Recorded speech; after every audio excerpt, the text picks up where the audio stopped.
Nera Malakaniam, Bia Kamal Kanur online TV channel, and the Mandunishan Kosnyak, Bana Läär me Bana Jeling. Läär mane go region wo there and there tikaliang Mogatin, Kode Kondi Kon Tuog de Kon Kangach. Kajan Gwaziman Tama, to Kon Kokor Metuogan Tama, Ray Witch, can you fan gak? Bana Mission Kanamo Bana writing. Läär with the Gwaziman Bukon in Yokamugish corner,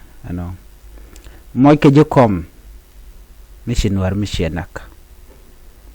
jor bajo moi ka kom mission war dodien mo bum missionak bayik del moi ka kom jiramamo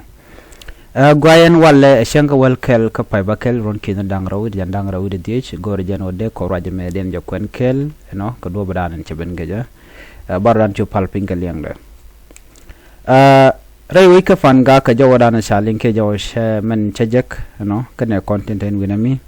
chala do wona ke jan en wale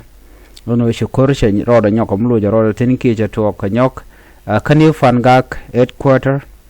kam jejen bor kan SSPDF la South Sudan People Defense Force chala do koro mo che tuok sit ke me chana ngai ke che kona ling along ano re dwaran ka new fan ga a target ka kumikir me yadit kumikir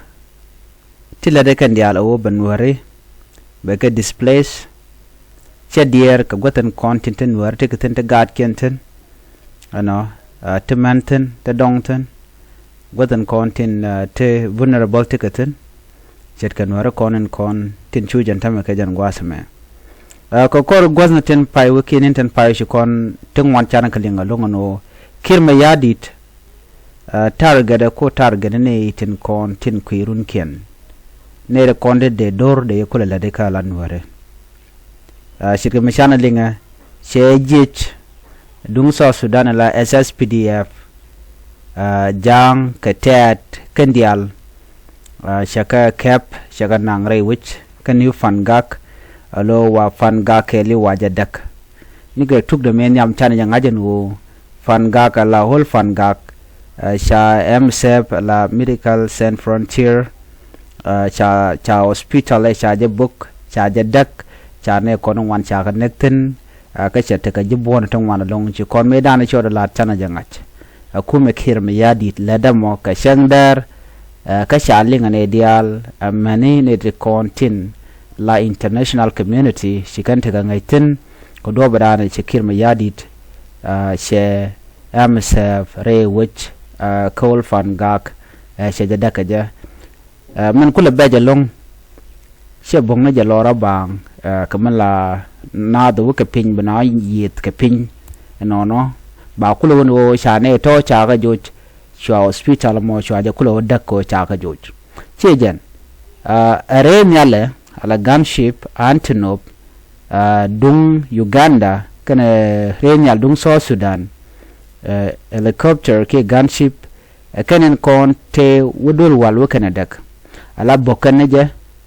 ken nyam kon ken bok ni pharmacy gwadran la wala kokaten ke gwadran ta wal tekaten ka kore chukan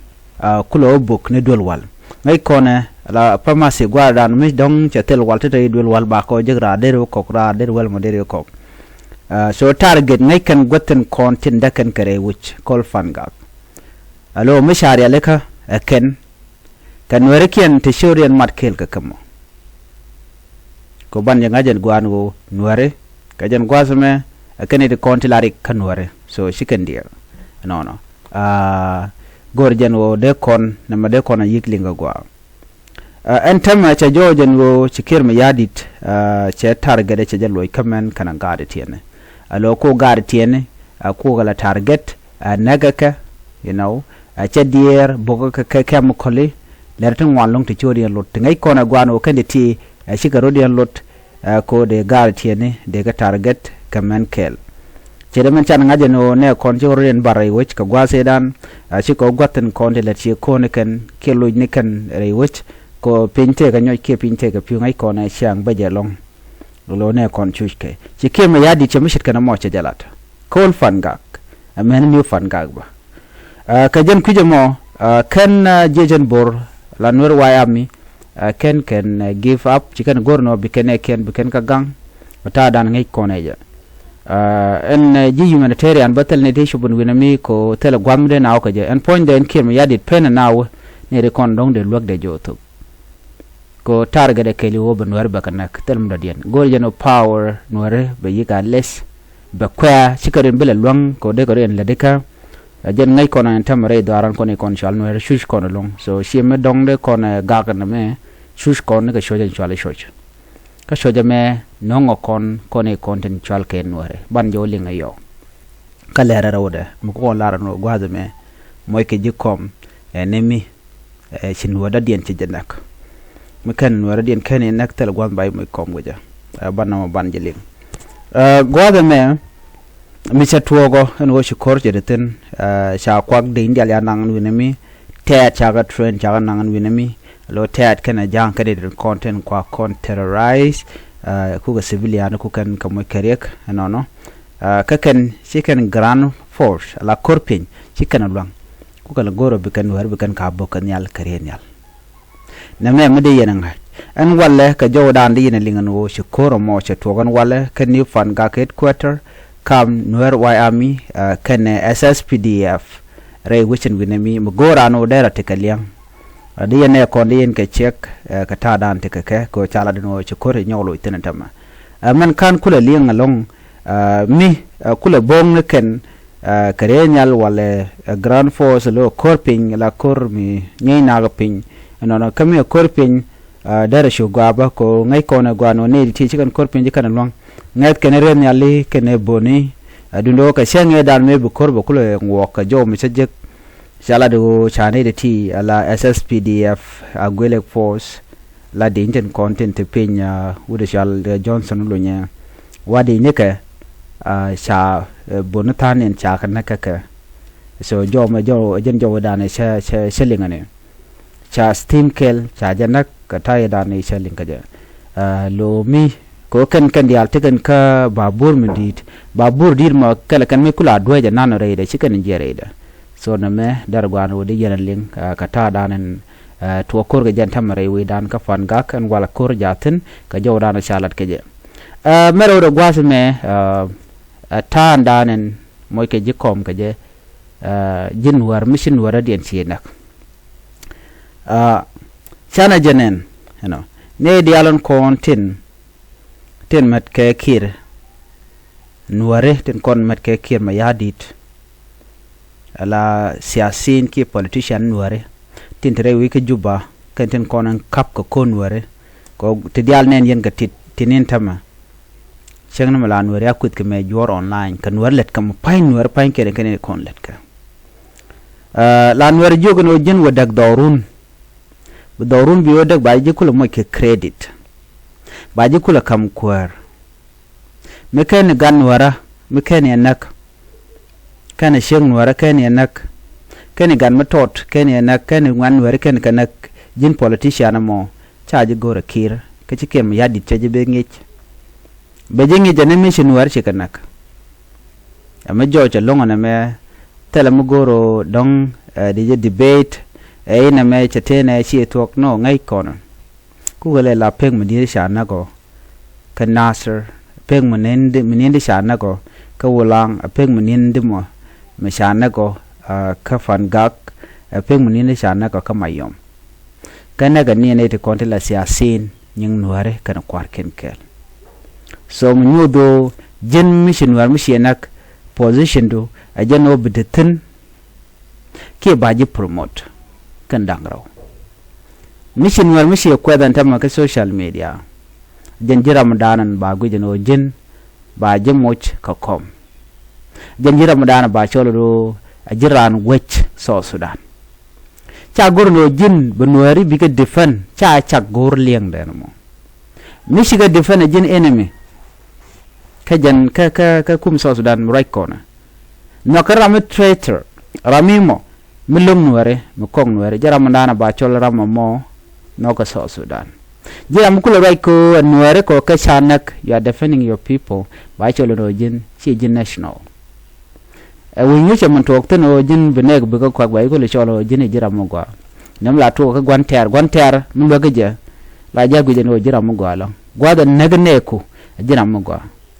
chang dan che to ko si jogu si le wele bi jin jira man jeng ne jan ka jin jira man ne ci dem kayrar ma donga kan jinak nyen ta dan tete jitaran ngai kon ga anywhere to kon den kon wari jitaran ngai kon ga sha de la ne ka kon tet bar ka kan jang ka murle yo ne den kon tin ku kon le yarlong amurle ka tet ka bar jang dundana me ka ke si dungok dundan ka ke ajen ku kware wala tema chikan shif nyok kusken tet murle ka bar ka nuare ko run chaka be belerun mu eteriang matoka ke chaka bele bel kan jang ba bele nuare no yen angu minyenke ye ka do te tienamo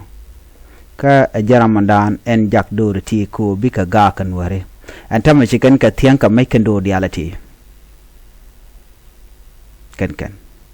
chikan ka moy ka match drum ken ke amena ga te tiene juga kan wo defend yourself e gangarodo kwa kelle jako bika tuk andor kan do tiene ko shinwar nuar shabira targa de joji banaga na targa shaman tuok job nuar barode defend nuar barode cap ko tel nuar mu dong de banak doran tam ba kan shoda defend chang mo yoro pam kidul dare je yor kwana bit kana mun kwana kapal so nuar enemy sha capture de mojat de yen yin mi naga na jala to ke de to so millet kirma ya din mishir kana meno kuda nuare kana den content la jor ka use ne de content la nuare politician ki siyasin ko big nuare biken kanak ba ko la moy ka kamne ka gwarda tin yam chabelet ko en generation dana to continent tama shine de alchi garo je changa je no rek ja wana den rek ja ka dit nuare rek ja ka kwa nuare ne de kona tin yam kana de kona kwa kan nuare this time ko kan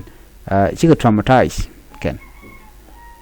chiran la gorno dong be nuar bagada defan ko gwe jano run le wore nyach we jare twak ngano da nong na nuare bi da gwada na te tin shamman plan ke so tele problem so na mo agenda le roda men kula baje long o jin moy ke jikom ko nuar be kanak baje chirga men ngai kono already rammi mo mekan wanak chi chai mi ko kom rewi ke juba any date mlade nuare mi shaling ano jan shaje promote o jan teg mi chalat chen wore ga nak ramo mo karim nuar mananen che yar ki man che woj pin ba je bil moy ka kom ke cha je bu ka kom no manan teten kam che kana tel mi chalat te tok ba je yorar ne ne dial kon do woj ke tam ke mi yadi me yana linga no ai cha ngak cha je woj okay chikim yadi ngak woj ne to tel ka power tel ka dej nere kona to luang sha ka wood nobody can remove them bumke ko position dien bumme cha de ne sha ka wood ko ngai je kem ya di no mi che to kona me de ne ka ramo de ka tiai ngano jen be yen mi che yen che to bu chu tel power otherwise by ja ka fronan wor ni ka nuar nang nuar bu ko te ka bu ko te ka position mi di ka bu ko te ka yori je ka ajan dan le roden tama moy ke jokom enemy nuare chikanak kiye damor nyimor gur mamadu gatku gor ku dutien me chikanak ba yig moy kom akem yadit so ajan dan le roda ne me ene ban nyo je gum do dien biate kamal bye bye.